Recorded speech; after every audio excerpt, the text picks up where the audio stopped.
শহর থেকে গ্রামে যাওয়ার পরে এই প্রাকৃতিক দৃশ্যটা সকালবেলা ঘুম থেকে উঠেই দেখতে যে এতটা পরিমাণে ভাল লাগে, আর গ্রামে গেলে কিন্তু একমাত্র এরকম সুন্দর প্রাকৃতিক পরিবেশ পাওয়া সম্ভব। তো ঘুম থেকে উঠে আগে বারান্দাটায় যেয়ে পরিবেশটা উপভোগ করে তারপরে চলে এসেছি বিছানা গুছাতে। আমার শাশুড়ির আবার বিছানা না গুছিয়ে অন্য কোনো কাজ করলে সে খুব রাগ করে, তার পছন্দ হয় না। তার কথা আগে ঘুম থেকে উঠে বিছানাটা গুছাতে হবে।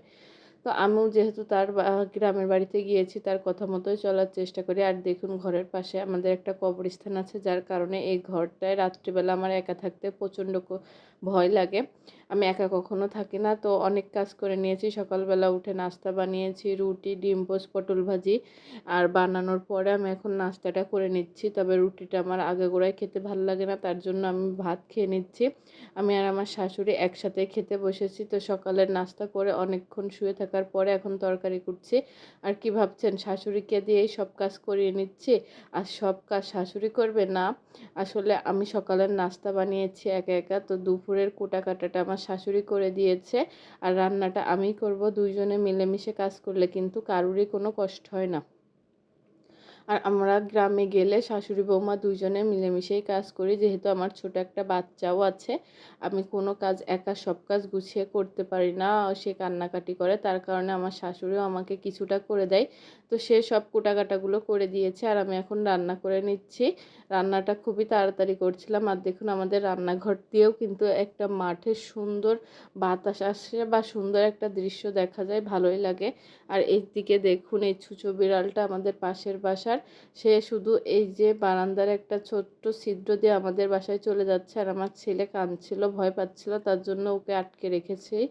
আর এরপরে আমি, আমার শ্বশুর আর আমার ছেলে মিলে চলে এসেছি গাছে লেবু তোলার জন্য। আর এত সুন্দর একটা লেবু গাছ, দেখলে আপনাদেরও মনে হবে যে লেবু তুলে, এত সুন্দর চকচক করছে দেখুন, আর গাছ ভর্তি লেবু।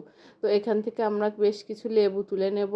তখন অনেক গরম ছিল, তো গরমের সময় কাগজি লেবুদের শরবত খেলে কিন্তু শরীরের জন্য খুবই উপকার। আর দেখুন, আমার গাছের জিনিস তুলতে তো অনেক ভালো লাগে, আমার ছেলেও খুব আনন্দ করছিল। তো এই আনন্দ করতে করতে আমরা চলে এসেছিলাম বাসায় লেবু তুলে নিয়ে। আর এরপরে আমার দেবর আর বর আবার বাজারে গিয়েছিল, সেখান থেকে কড়াই কিনে এনেছে। আর এই যে নতুন একটা কড়াই, পুরনো কড়াইটা ছিল আমার নানি শাশুড়ির। আমার শাশুড়ি তার জন্য বাদই দিতে চায় না। আর এদিকে আমার ছেলের আবার জন্মদিন ছিল, তার কারণে আমার বাবা আর কাকা কেক কিনে এনেছে, আম কিনে এনেছে, মিষ্টি কিনে এনেছে। আসলে গ্রামে গেলে আমার শ্বশুর শাশুড়ি যেহেতু সবসময় একা থাকে, তাদের জন্য যতটা পারা যায় জিনিসপত্র কিনে দেয় দুই ছেলে মিলে।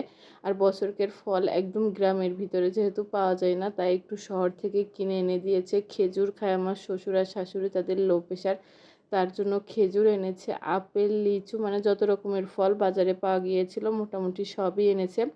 তো এইগুলো গুছিয়ে রেখে সবার খাওয়ার শেষে আমি আর আমার শাশুড়ি গোসল করে চলে এসেছি খাবার খেতে। লাউ চিংড়ি, লতি দিয়ে, ইলিশ মাছ দিয়ে আর ডাঁটা চচ্চড়ি। তো আমি আর আমার শাশুড়ি বেশিরভাগ একসাথেই খেতে বসে, দুজন একসাথে খাওয়া দাওয়া করে নিচ্ছিলাম আর হাসি ঠাট্টা করছিলাম। আসলে আমার শাশুড়ি মা ফ্রিজ থেকে পানি বের করছিল, তো আমাকে বলছিল যে ফ্রিজের পানি বেশি খাবা না। তো আমি সেইটা নিয়েই মজা করছিলাম, যে নিজে একদম ডিরেক্ট ঠান্ডা পানি খাচ্ছে আর আমাকে বলছে যে পানি যেন খাবা না।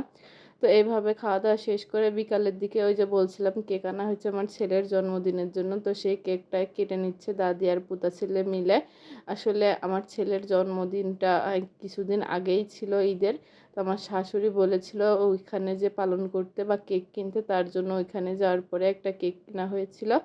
তো এই ছিল আজকের ভিডিও। ভালো লাগলে প্লিজ চ্যানেলটা সাবস্ক্রাইব করে দেবেন আর একটা লাইক দিয়ে দেবেন। আল্লাহ হাফেজ।